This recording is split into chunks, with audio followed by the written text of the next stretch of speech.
Bem-vindos ao nosso quarto dia. Vamos ler hoje do capítulo 10 ao 12. Hoje você vai ouvir a voz de um novo narrador.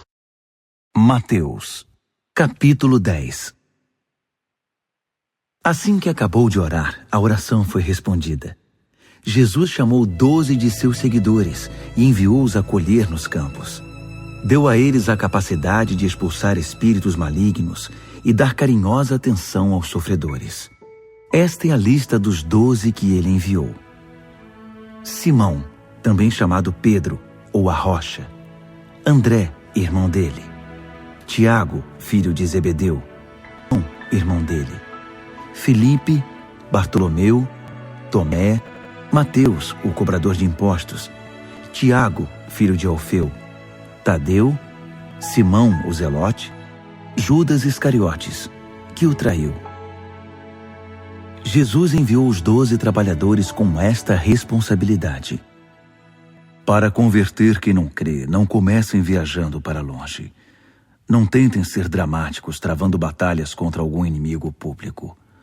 Procurem os perdidos, os que se sentem confusos aqui mesmo na vizinhança. Digam-lhes que o reino já está aqui. Levem saúde para os doentes. Ressuscitem os mortos. Toquem os que são considerados imundos. Expulsem demônios. Vocês são tratados com generosidade, por isso vivam generosamente.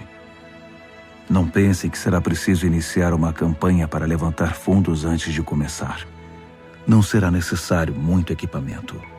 Vocês são o equipamento. Tenham em mente que tudo de que precisam são 3 refeições por dia. Não carreguem muito peso na viagem. Quando entrarem numa cidade ou numa vila, não procurem nenhuma hospedagem de luxo. Consigam um lugar simples, onde haja pessoas simples. Não queiram mais do que isso. Quando baterem à porta de uma casa, sejam educados. Se forem bem recebidos, sejam gentis na conversa. Se não forem, retirem-se sem estardalhaço, sem fazer cena. É hora de dar de ombros e continuar o caminho. Estejam certos de que no dia do juízo, eles irão lamentar o que fizeram, mas isso não será mais problema de vocês. Mantenham-se alerta. Eu os estou incumbindo de um trabalho perigoso. Vocês serão como ovelhas correndo no meio de um bando de lobos. Portanto, não chamem a atenção para vocês. Sejam espertos como a serpente, mas inofensivos como as pombas. Não sejam ingênuos. Alguns irão contestar as motivações de vocês. Outros tentarão manchar sua reputação, só porque vocês creem em mim. Não fiquem deprimidos se forem levados perante as autoridades civis. Sem saber, eles fazem a vocês e a mim um grande favor, dando-lhes um palanque para pregar as novas do reino. E não se preocupem com o discurso. As palavras certas serão ditas. O Espírito do Pai de vocês irá providenciá-las. Quando o povo perceber que é o Deus vivo que vocês apresentam, não algum ídolo que os faça sentir-se bem, eles irão se voltar contra vocês, até mesmo membros da família. Aqui está uma grande ironia. Proclamar tanto amor e experimentar tanto ódio. Mas não desistam. Não se deixem abater. No final, valerá a pena. Vocês não estão perseguindo o sucesso, mas apenas tentando sobreviver. Sejam sobreviventes. Antes que se esgotem as opções, o Filho do Homem estará de volta. O aluno não ocupa uma posição mais elevada que a do professor. O empregado não ganha mais que o patrão. Portanto, deem-se por satisfeitos quando vocês, meus alunos, meus trabalhadores na colheita, receberem o mesmo tratamento que eu recebi. Se a mim, que sou o mestre, eles chamam demônio das moscas, o que os criados podem esperar? Não fiquem com medo. No tempo oportuno, tudo será manifesto e todos irão saber como as coisas realmente são. Assim, não vacilem em torná-las públicas agora. Não se calem diante dos blefes e das ameaças de valentões, porque não há nada que eles possam fazer contra a alma de vocês. Mantenham-se tementes a Deus. Ele é quem sustenta em suas mãos a vida, corpo e alma de todos. Qual o preço de um pardal? Alguns trocados, não é mesmo? Pois Deus cuida deles mais que vocês cuidam. E a vocês ele dispensa tanta atenção que chega a contar os fios de cabelo da cabeça de cada um. Portanto, não fiquem intimidados com esta conversa assustadora. Vocês valem mais que 1 milhão de pardais. Defendam-me contra a opinião do mundo, e eu os defenderei na presença do meu Pai no céu. Mas não pensem que vou protegê-los se vocês se acovardarem e fugirem. Não pensem que vim tornar a vida de vocês agradável. Vim para promover cisões, rupturas entre pai e filho, filha e mãe, nora e sogra. Vim para romper agradáveis arranjos domésticos e libertar vocês para servir a Deus. Familiares bem-intencionados podem ser seus piores inimigos. Se me rejeitarem por preferirem o pai ou a mãe, vocês não me merecem. Se forem mais dedicados ao filho ou à filha que a mim, vocês não me merecem. Se não forem até o fim comigo, ainda que o caminho seja acidentado, vocês não me merecem. Se a prioridade de vocês é cuidar de vocês mesmos, jamais irão se encontrar. Mas se vocês se esquecerem de vocês mesmos e me buscarem, irão encontrar-se e a mim também. Estamos intimamente comprometidos nessa colheita. Quem consentir no que vocês fazem estará aceitando a mim, ou seja, aquele que enviou vocês. Qualquer um que aceita o que eu faço, aceita meu Pai que me enviou. Acolher o mensageiro de Deus é tão bom quanto ser mensageiro de Deus. Aceitar a ajuda de alguém é tão bom quanto ajudar alguém. Convoquei vocês para um trabalho difícil, mas não desanimem. É melhor um começo humilde. Por exemplo, dar um copo d'água a um sedento. O menor ato de dar ou receber faz de vocês aprendizes. Vocês nunca sairão perdendo. Mateus, capítulo 11. Depois de transmitir essas instruções aos seus 12 trabalhadores, ele saiu a ensinar e pregar em diversas vilas. Nesse meio tempo, João foi preso, e quando soube o que Jesus estava fazendo, enviou seus discípulos para perguntar: O Senhor é aquele que estávamos esperando, ou teremos de esperar mais? Jesus lhes disse: Voltem e digam a João o que está acontecendo. Os cegos veem, os paralíticos andam, os leprosos são purificados, os surdos ouvem, os mortos ressuscitam, os marginalizados da terra ficam sabendo que Deus está do lado deles. É o que vocês estavam esperando? Então considerem-se muito abençoados. Enquanto os discípulos de João voltavam com a resposta, Jesus resolveu explicar às multidões quem era João. O que vocês esperavam quando foram vê-lo no deserto? Alguém aproveitando o fim de semana? Um magnata em roupa de grife? Esse tipo de gente que vive rodeado de celebridades? Afinal, o que vocês foram ver? Não foi um profeta? Com certeza um profeta. Talvez o mais importante que vocês terão a oportunidade de ouvir. Ele é o profeta que Malaquias anunciou quando escreveu: Estou enviando o meu profeta adiante de vocês para preparar a estrada para vocês. Permitam-me dizer o que está acontecendo. Ninguém na história humana é mais importante que João o Batista, mas no reino para o qual ele preparou vocês, a pessoa mais humilde é mais importante que ele. Há muito tempo que se tenta uma entrada forçada no reino de Deus. Mas se lerem com atenção os profetas e a lei de Deus, vocês perceberão que tudo culmina em João, unindo-se a ele na preparação do caminho para o Messias do reino. Olhando por esse ângulo, João é o Elias que vocês esperavam chegar para apresentar o Messias. Vocês estão me ouvindo? Entendem o que digo? Com que posso comparar esta geração? As pessoas se comportam como crianças mimadas, reclamando dos pais. Queremos pular corda, mas vocês estão sempre cansados. Queremos conversar, mas vocês estão sempre ocupados. João veio jejuando e foi chamado de louco. Eu cheguei festejando e me chamaram de beberrão, amigo da ralé. As pesquisas de opinião parecem não valer muita coisa, não é? Só com a experiência é que se comprova a verdade. Em seguida, Jesus censurou algumas cidades nas quais trabalhara muito, mas com pouco resultado, porque o povo se mostrara cético e indiferente. Ai de você, Corazim! Pobre Betsaida! Se Tiro e Sidom tivessem visto metade dos milagres que vocês presenciaram, teriam caído de joelhos na mesma hora. No dia do juízo elas vão se sair bem em comparação com vocês. E Cafarnaum, pomposos como pavões, vocês irão acabar no abismo. Se o povo de Sodoma tivesse tido as oportunidades que vocês tiveram, aquela cidade ainda estaria de pé. No dia do juízo, elas vão se sair bem em comparação com vocês. Inesperadamente, Jesus irrompeu numa oração. Obrigado, Pai, Senhor do céu e da terra. Escondeste teus caminhos dos eruditos e sabichões e os revelaste aos mais simples. Sim, Pai, esse é o teu modo de agir. Jesus retomou seu discurso, agora com ternura. Tudo o que tenho para fazer e dizer é incumbência do Pai. Essa é uma operação exclusiva de pai e filho, resultante da intimidade e do conhecimento que desfrutam um do outro.